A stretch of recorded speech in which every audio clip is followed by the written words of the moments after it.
quero enfatizar algumas intenções do José Ivan Cordeiro da Silva, falecido hoje. E pelo 7º dia, do senhor Marinho Sureide, que era da comunidade do Planalto, também ligado ao Cristo dos Homens. Nós rezamos de uma forma particular para que a Nossa Senhora o acolha do Reino de Deus e apresente para o seu Filho amado. Rezamos de uma forma muito particular pelo nosso irmão e pela consolação dos seus familiares e amigos. Temos hoje também algumas intenções particulares e ação de graças. Aniversário de Alexandre Marcos, está presente? Alexandre, Deus abençoe os anos de vida, muita paz, muita saúde. Rezamos de uma forma particular pela sua vida. Temos também hoje aniversário de Maria do Socorro, já presente. Maria do Socorro, Deus abençoe. E temos aniversário também de 5 anos do grupo Anjos da Rua. Cadê o grupo Anjos da Rua? Levanta a mão. Então, um grupo particular que leva, tem contato com os moradores do nosso centro, que tem a graça e a generosidade de levar alimentos ou palavra amiga para os moradores da nossa cidade. Rezamos também de uma forma particular para que o grupo cada vez mais cresça e de uma forma particular que os nossos moradores da cidade tenham soluções para poder ter uma vida digna. Também estamos aqui mais uma vez recebendo a irmã Marlene. Irmã Marlene, muita alegria tê-la conosco. Que Deus abençoe a sua missão, a sua vida de missionário, onde a senhora está trabalhando na Diocese de Iguatu e que particularmente trabalha com jovens, tem sido muito fruto. Nós estamos reunidos em nome do Pai, do Filho e do Espírito Santo. Amém. A graça de nosso Senhor Jesus Cristo, o amor do Pai e a comunhão do Espírito Santo estejam convosco. Bendito seja Deus que nos reuniu no amor de Cristo. Hoje, nosso Senhor cura um homem que é cego de nascença.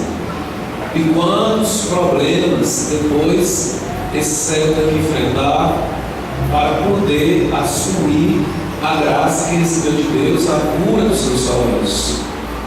Quanta pressão ele sofreu para poder calar a boca e não dar testemunho de Jesus Cristo.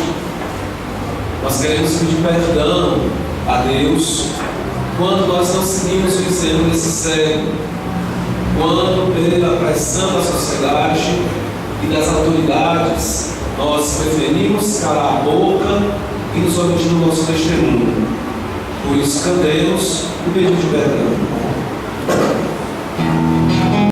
O Senhor esteja convosco. Proclamação da boa notícia de nosso Senhor Jesus Cristo, segundo João. Glória a vós, Senhor.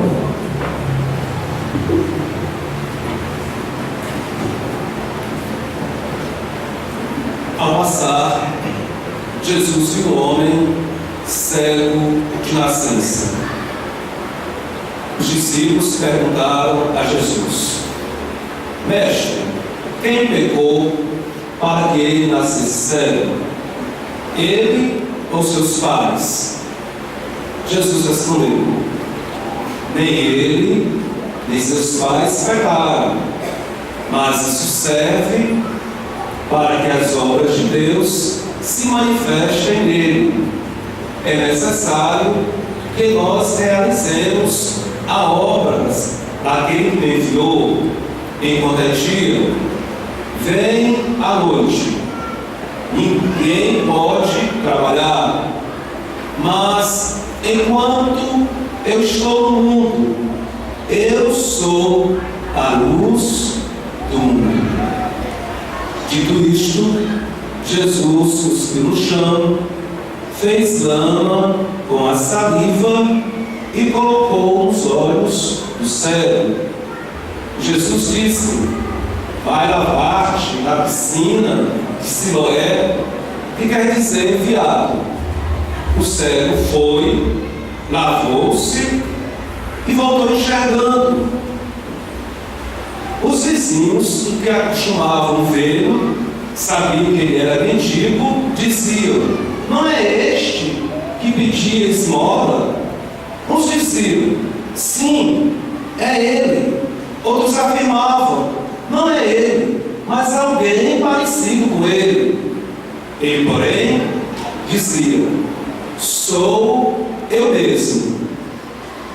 Perguntaram-lhe então: como é que se abriram os teus olhos? Ele respondeu: aquele homem chamado Jesus fez lama, colocou nos meus olhos e disse-me: vai a Siloé e lava-te. Eu fui, lavei-me e comecei a ver. E perguntaram-lhe: onde ele está? Ele respondeu: não sei. Levaram então aos fariseus aquele homem que tinha sido cego. Ora, era sábado, o dia em que Jesus tinha feito lama e aberto os olhos do cego. Então, os fariseus perguntaram como é que ele tinha recuperado a vista. Respondeu: fez lama, colocou nos meus olhos, lavei-me e agora vejo. Disseram então alguns dos fariseus: este homem não é de Deus, porque não guarda o sábado. Outros diziam: como um pecador pode fazer tais sinais? E havia divergência entre eles. E perguntaram de novo ao cego: e tu, que dizes daquele que te abriu os olhos? Ele respondeu: é um profeta. Então os judeus não acreditaram que ele tivesse sido cego e que os seus olhos tivessem sido abertos. Chamaram seus pais e perguntaram: esse é vosso filho que dizeis que está sendo cego? Como é que ele agora está enxergando? Os seus pais disseram: sabemos que este é nosso filho e que nasceu cego. Como está agora enxergando, isso não sabemos. Quem abriu os olhos, também não sabemos. Interrogai-o, ele é maior de idade, ele pode responder por si mesmo. Os seus pais disseram isso porque eles estavam com medo das autoridades judaicas. Os judeus tinham combinado de expulsar da comunidade quem declarasse que Jesus era o Messias. Por isso que os pais disseram: é maior de idade, interrogaram. Chamaram então de novo o cego: como é que teus olhos se abriram? Que ele te fez? Respondeu-lhes: eu já vos disse, e vós não escutastes. Por que me perguntais de novo? Por acaso quereis se tornar discípulos dele? Então insultaram, dizendo: tu sim é discípulo dele, nós somos discípulos de Moisés. Nós sabemos que Deus falou com Moisés, mas este não sabemos de onde é. Respondeu-lhes o homem: espantoso, não sabeis de onde ele é. No entanto, os meus olhos ele abriu. Sabemos que Deus não escuta o pecador, mas escuta uma pessoa piedosa que faz sua vontade. Ninguém jamais ouviu que alguém tivesse aberto os olhos do céu de nascença. Se esse homem não viesse de Deus, ele não poderia fazer nada. Os fariseus então disseram: tu nascestes todo no pecado e estás nos ensinando. E o expulsaram da comunidade. Jesus soube que o tinham expulsado. Encontrando-o, perguntou-lhe: acreditas no Filho do Homem? Respondeu ele: quem é, Senhor, para que eu creia nele? Jesus disse: disse: tu o estás vendo, é aquele que fala contigo. Exclamou ele: eu creio, Senhor. E prostrou-se diante de Jesus. Então Jesus disse: eu vim a este mundo para exercer um julgamento. Para os que não veem, vejam, e os que veem se tornem cegos. Alguns dos fariseus que estavam com ele ouviram isto e disseram: porventura nós também somos cegos? Respondeu-lhes Jesus: se fossem cegos, não tereis culpa. Mas vós dizeis: nós vemos, por isso o vosso pecado permanece. Palavra da salvação. Glória a Deus.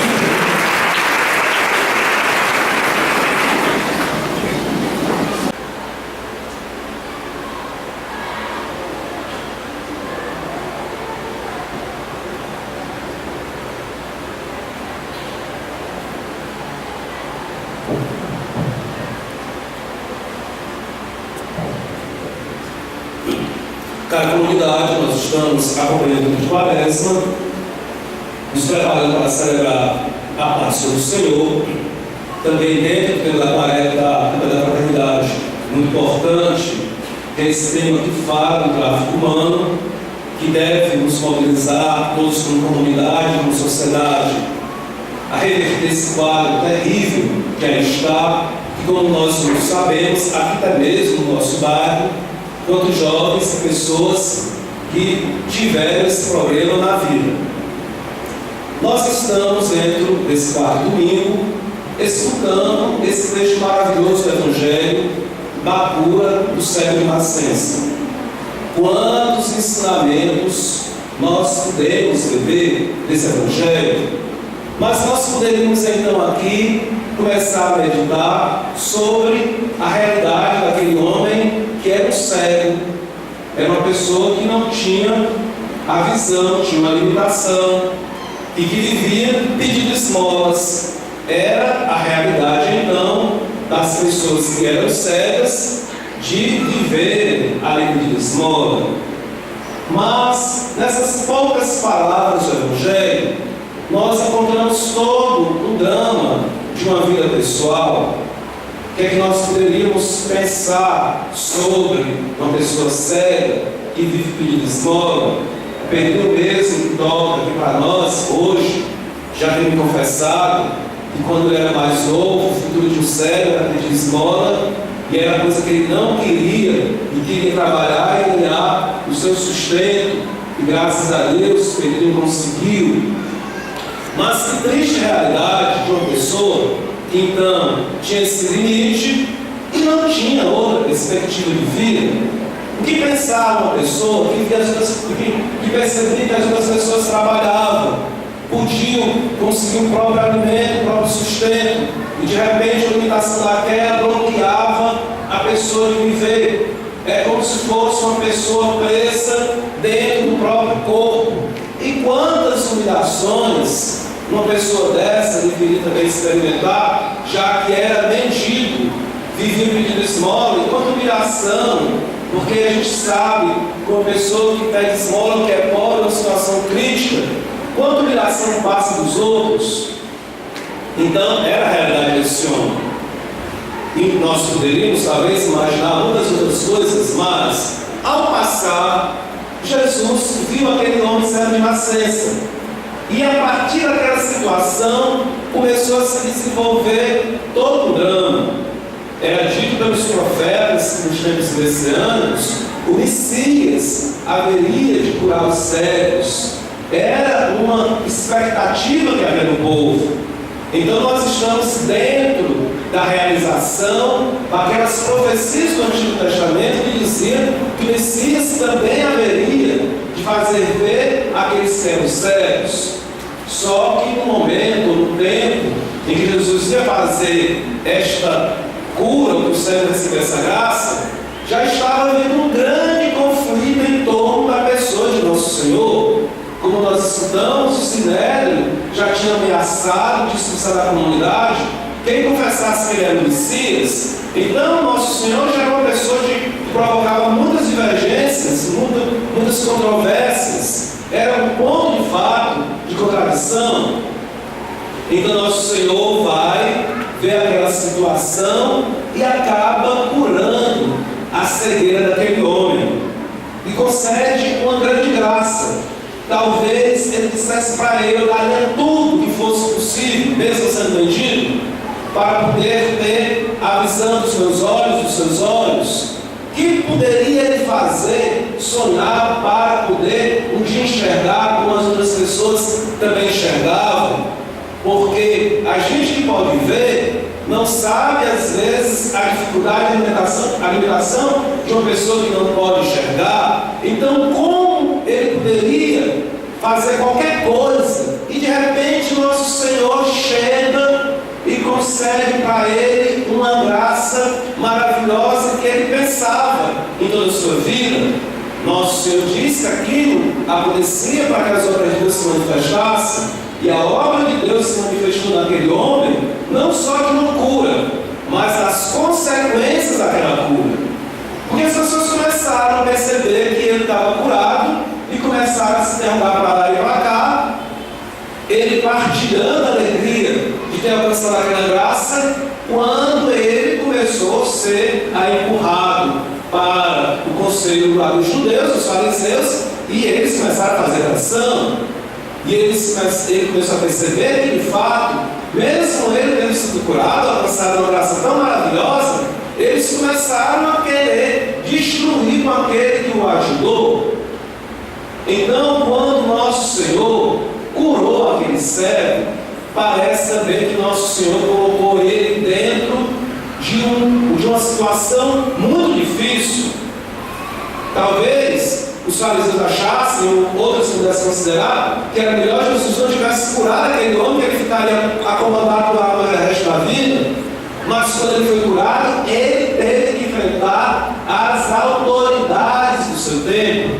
E é interessante observar que todo o drama se desenvolve a partir de uma cura. Não foi a partir de uma palavra, de outra coisa, foi a partir de um gesto concreto de cura, de um milagre que o Senhor fez. Então, os fariseus, os judeus começam a fazer pressão sobre ele, e ele é firme. O pessoal quer destruir a pessoa de nosso Senhor, mas ele não se deixa levar por aquela pressão. A gente percebe assim que ele é fiel à graça que ele recebeu, e ele resolveu dar sim testemunho até as últimas consequências da graça que recebeu. E nós podemos nos perguntar assim: será que nós temos a coragem daquele cego que enfrentou as autoridades do seu tempo, enfrentou tudo, para de fato assumir a graça que ele recebeu? Então ele vai, e nós escutamos esse drama. Os seus pais, que alcançaram também a grande graça de se ver seu filho enxergar, não tiveram a coragem, ficaram lá com medo das autoridades judaicas, rebolaram a responsabilidade toda para seu filho, mas não foi por isso que ele calou a boca, a tal ponto que foi expulso da comunidade. Mas o que valeria mais? A comunidade lá ou a visão dos seus olhos? O que é que de fato a gente poderia esperar de uma pessoa séria que iria ficar com aquela comunidade que ficava feliz ou acomodada com ele naquela situação de penúria, de humilhação, de cegueira e de esmola? Ou ele iria de fato ficar com quem se interessou, que olhou para ele e lhe alcançou a grande graça? Então a comunidade judaica o expulsou. E nós podemos ainda hoje, gente, ser expulsos da comunidade. Eu posso dizer mesmo de grupos, de pastorais, de comunidades novas, da igreja, não seja lá o que for. Mas não interessa se nós somos expulsos ou não. O que importa aqui no primeiro momento é a nossa coragem e a nossa fidelidade àquilo que Deus certo na nossa vida. Então nós temos aqui um servo muito corajoso, que passou a enxergar. E nosso Senhor, ao final, ele vai concluindo: eu vim para trazer um julgamento para os que não veem, vejam, e os que veem se tornem cegos. Mas nós aqui, se eu não me engano, apenas São Pedro, todos nós temos a nossa visão, temos nossos olhos. Mas onde é que está dito que nós não somos cegos? Que nós não estamos vendo de fato aquilo que Deus está nos pedindo? Quantas vezes nós preferimos calar a boca e nos omitir enquanto o reino das trevas está aí? Então, se nós vemos e não agimos diferente, o pecado permanece em nós. É como também a gente ter uma voz e poder falar e não fala, ser mudo, o nosso pecado permanece. Então, gente, nós estamos dentro da campanha da fraternidade. Só que tem um problema grave dentro da campanha da fraternidade. Já que longas datas aqui na Diocese, eu venho tentando falar sobre um problema que agora eu resolvi chamar a atenção, primeiro para a paróquia, para que a gente possa tomar as providências. É que o dinheiro do fundo arquidiocesano da campanha da fraternidade vai para grupos que promovem aborto aqui no nosso estado. Então, como é que o dinheiro que é recebido de todas as paróquias do altar do Senhor vai servir para grupo abortista? Vocês querem saber mais ainda? O dinheiro da campanha nacional também. Todo mundo ajudando com a boa vontade o povo de Deus e pessoas por trás enviando o dinheiro da coleta nacional e da coleta diocesana para grupos abortistas. Então, o que é que nós podemos fazer? Ficar calados? Ficar cegos? Ficar mudos? Diz aqui o texto, não é? Denunciai as obras das trevas. Nós não podemos admitir que esse tipo de coisa continue a acontecer na nossa igreja. Eu desejaria dizer coisas maravilhosas que nós devemos dizer, mas aquilo que precisa ser denunciado dentro da comunidade católica tem que ser dito, e todos nós que estamos aqui ouvindo, que não sejamos surdos, e todos nós que agora estamos vendo, que não sejamos cegos, porque o Senhor também veio para fazer um julgamento para aqueles que não veem, vejam, e os que veem se tornem cegos. É claro que essas coisas aqui são muito limitadas para a gente poder ter um esclarecimento sobre a realidade da coisa, mas eu estou disposto aqui na paróquia a conversar com os grupos e pastorais para poder termos uma posição. Porque se esse tipo de coisa continuar, nós provavelmente vamos recolher a campanha da coleta, a coleta da campanha, mas não vamos repassar enquanto isso não se resolva. Então, queria pedir ao Senhor a graça que Deus conceda a nossa igreja de Fortaleza e também a igreja do Brasil, com outras igrejas que estão sendo ludibriadas, para poder ver de fato aquilo que é uma obra inútil e que não leva a nada. Louvado seja nosso Senhor Jesus Cristo. Professemos a nossa fé.